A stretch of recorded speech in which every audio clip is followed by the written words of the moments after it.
విశాఖ జిల్లాలోని శ్రీ వరాహలక్ష్మి నృసింహస్వామి వారి సింహగిరి భక్తుల గోవిందనామ స్మరణతో మారుమోగింది.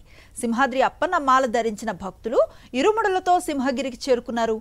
అరకు, పాడేరు, ముంచింగిపుట్టి తదితర గిరిజన గ్రామాలకు చెందిన భక్తులు సింహాద్రి అప్పన్న మాల విరమణ నిమిత్తం అప్పన్న దర్శనానికి వచ్చారు. స్వామివారి మాల ధరించిన భక్తుల కోసం దేవస్థానం అధికారులు ప్రత్యేక ఏర్పాట్లు చేశారు.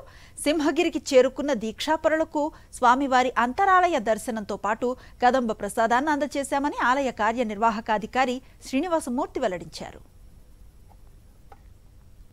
విశాఖ జిల్లాలోని శ్రీ వరాహలక్ష్మి నృసింహస్వామి వారి సింహగిరి భక్తుల గోవిందనామ స్మరణతో మారుమోగింది.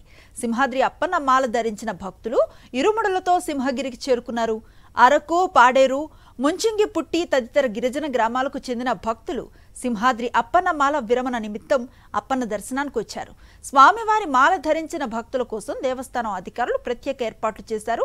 సింహగిరికి చేరుకున్న దీక్షాపరులకు స్వామివారి అంతరాలయ దర్శనంతో పాటు కదంబ ప్రసాదాన్ని అందజేశామని ఆలయ కార్యనిర్వాహకాధికారి శ్రీనివాసమూర్తి వెల్లడించారు.